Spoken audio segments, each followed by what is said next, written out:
చంద్రబాబు నాయుడు గారు బీసీ రక్షణ చట్టాన్ని తయారు చేస్తున్నాడు కాబట్టి అదే చట్టము తెలంగాణ రాష్ట్రంలో కూడా జరగాలి, బీసీలకు రక్షణ కావాలని మా చిరంజీవులు sir BC intellectual forum chairman మాజీ ఐఏఎస్ ఆఫీసర్ గారైన పెద్దలు ఈరోజు అత్యవసరంగా సమావేశం ఏర్పాటు చేసిండు.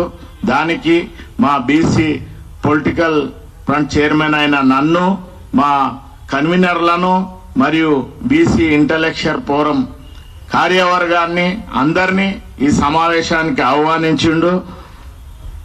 వైస్ చైర్మన్ అయిన దుర్గయ్య గౌడ్, ఐలి వెంకన్న, బైరు శేఖర్, ఎల్కంటి విజయ్ కుమార్ గౌడ్, ఐలి వెంకన్న నేత మరియు చెన్న శ్రీకాంత్ గారు, lawyers association president Ponnam Devaraj గారు, గణం నరసింహ కుర్మ, బీపీఎఫ్ నాయకులు గోలి గిరి మరియు సురేష్ ఆనంద్ గారు, గంగపుత్ర, పిల్లి శంకరన్న, వైస్ ప్రెసిడెంట్ నాగభూషణమన్న, మళ్ళా హైలేన్ గౌడ్, వేదిక మీద ఉన్న బీసీ పొలిటికల్ ఫ్రంట్ నాయకులందరూ, బైరుశేఖర్ గారు, ఇంకా బీసీ ఇంటలెక్చువల్ ఫోరం కార్యవర్గ సభ్యులందరూ కూడా వాళ్ళందరూ కూడా ఈ ప్రత్యేక సమావేశానికి మేమిద్దరము సంయుక్తంగా ఆహ్వానించినాం. ఎందుకంటే ఇక్కడ తెలంగాణ రాష్ట్రంలో మొన్ననే ఏమన్నారు, కామారెడ్డి డిక్లరేషన్ లో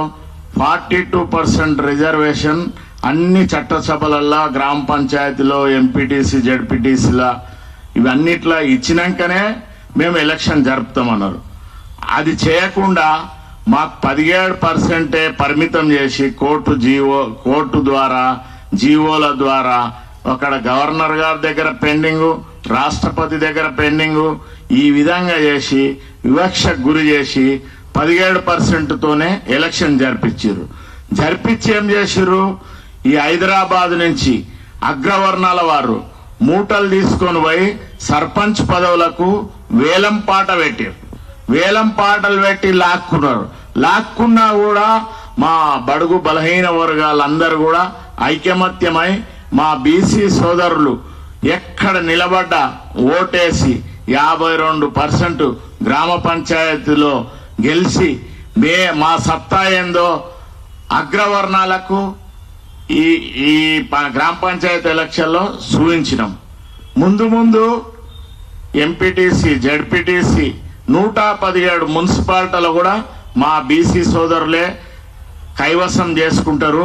ఎందుకంటే ఎస్సీ ఎస్టీ మైనార్టీలను కూడా మేము కలుపుకొని రాజ్యాధికారం దిశగా గట్టిగా ప్రయత్నం చేస్తున్నాం. దానికి మాకు రక్షణ అవసరం. ఎందుకంటే ఎస్సీ ఎస్టీలకు ఏ విధంగా అయితే ఎస్సీ యాక్ట్ ఉన్నదో ఆ విధంగా మా బీసీలకు కూడా చట్టం ఉండాలి. ఒక అధికార పార్టీలో జిల్లా ప్రెసిడెంట్ వేస్తే కోమటిరెడ్డి వెంకటరెడ్డి గారు నీ ముఖం చూసేది లేదు అని అంటాడు. ఎందుక మేము మనుషులం కదా, ఎందుకు చూడవు? మాకేమన్నా కాళ్ళు చేతులు లేవా, కళ్ళు లేవా? ఆ విధంగా అవమానపరుస్తున్నారు. కాబట్టి అంబేద్కర్ గారు రాసిన రాజ్యాంగానే అవమానపరుస్తున్నాడు. అందుకే మాకు రక్షణ చట్టం అనేది ఏర్పడాలి. వాళ్ళకెట్లుందో మాకు కూడా ఉంటే మీరు ఆ విధంగా అవమానపరుస్తారా? గుడికి పోవాలన్నా అవమానపరుస్తారు, ఏదన్నా మేము రాజకీయంగా వస్తే మమ్మల్ని అవమానపరుచారు. నీ జిల్లాలనే నల్గొండలో ఏం చేసినాం, ఎల్లమ్మ గూడెంలో మూత్రం దాగించినాం. ఈ విధంగా మా బీసీలను ఎన్నో రకరకాలుగా అవమానిస్తూ ఈ 3 పార్టీల వాళ్ళు ఈ విధంగా చేస్తుంటే కేసీఆర్ గారు ఏమంటారు, ఆయన కోపం వస్తే అంబేద్కర్ గారు రాసిన రాజ్యాంగాన్నే మారుస్తా అంటాడు. వచ్చే రాజు అని వచ్చాడు. ఒక్క మాట కూడా అసెంబ్లీలో బీసీల గురించి మాట్లాడలే. ఆయన కిషన్ రెడ్డి కేంద్ర మంత్రి గారు ఉన్నారు, బండి సంజయ్ చెప్పులు మోసే బండి సంజయ్ ఉన్నాడు. ఏం చేస్తున్నావు నువ్వు? ఢిల్లీకి పోయి నిమ్మలంగా కూర్చున్నావు. నువ్వు బీసీ నుండి నీకు సిగ్గులేదా? బీసీలకు ఈ విధంగా అవమానపరుస్తుంటే ఇన్ని చూసుకుంటా ఈ పార్టీ ఆ పార్టీ అని వేదికల మీద చెప్తావు. కానీ మన బీసీల అధికారంలోకి రావాలంటే వాళ్ళకు రక్షణ అనేది ఉండాలని నువ్వు సహాయ మంత్రి అయిన హోమ్ మినిస్టర్గా ఏం చేస్తున్నావు? ఇన్ని విధాల అగ్రవర్ణాల వాళ్ళు నీ జిల్లాలనే గుడికి పోనీయకుండా ఒక కుల వృత్తి చేసుకోవాలంటే నిషేధం పెట్టి వాళ్ళు చెప్పిన రేటే అమ్మాలి, వాళ్ళు చెప్పిందే వినాలి, లేకుంటే వివక్ష చేసి గ్రామ బహిష్కరణ చేస్తారు, గుడి బహిష్కరణ చేస్తారు. ఈ విధంగా అవమానపరుస్తుంటే మీ బీజేపీకి సోయలేదా? మేము ఈ విధంగా పక్క ముఖ్యమంత్రి ఆయన చేస్తున్న మద్దతుతోనే మీ ప్రభుత్వం నడుస్తుంది. అప్పుడు మీరు ఇటువంటి చట్టము మన తెలంగాణ రాష్ట్రంలో కూడా తేవాలని మీకు గుర్తొస్తలేదా? అంటే ఇక్కడున్న బీసీలు బడుగు బలహీన వర్గాలందరూ కూడా నీకు అవసరం లేదా? వాళ్ళ ఓట్లు లేదే నువ్వు 8 ఎంపీ సీట్లు బీజేపీ పార్టీ గెలిచిందా? ఈ విధంగా రకరకాలుగా మనను మొత్తం అవమానపరుస్తూ ఎక్కడ రాజకీయంగా ఎదగనీయకుండా ఉద్యోగ పరంగా మరియు కాంట్రాక్టుల పరంగా వృత్తి లేకుండా ఎన్నో విధాల వివక్ష చూపెడుతున్నా ఈ 3 పార్టీలు. ఒక బీఆర్ఎస్ ఏమో అసలు ఆయన మాట్లాడాడు. ఆయన పార్టీలో ఏందండి? అధ్యక్షుడు వెలమదొర కేసీఆర్, వర్కింగ్ ప్రెసిడెంట్ కేటీఆర్ గారు, సిఎల్పి లీడరు అల్లుడు హరీష్ రావు గారు, ఇంకా మొత్తం మీరే 1% లేని వాళ్ళు రాజ్యం వెళ్తే మళ్ళీ మేము బీసీ ఎస్సీ ఎస్టీలము 90% ఉన్నోళ్ళము రాష్ట్రంలో మేము ఇంత అనగారిన వర్గాలను నువ్వు మర్చిపోతుంటే నువ్వు 10 ఏళ్ళు రాజ్యం వెళ్ళినావు. నువ్వు బీసీలకు సీట్లు ఇవ్వకుండా రెడ్డిలకు ఇచ్చి అధికారం వాళ్ళ చేతిలో పెట్టి మమ్మల్ని ఇట్లా కుల వృత్తులు చేసుకునే కాడ కూడా వివక్ష చూపెడుతున్నావు. ఇట్లా ఎన్ని సంవత్సరాలు? 78 సంవత్సరాల నుంచి కాంగ్రెస్ ప్రభుత్వము, ఇక్కడ బీఆర్ఎస్, తెలంగాణ వచ్చి ఎవరికి లాభమైంది? నీళ్ల మీద కొట్లాట చేసి మా బీసీల సమస్యలు, బీసీల రిజర్వేషన్ తప్పుతో పట్టించి అందరినీ బీసీలను డైవర్ట్ చేసే విధంగా మీరు 3 పార్టీలు చేస్తున్నారు.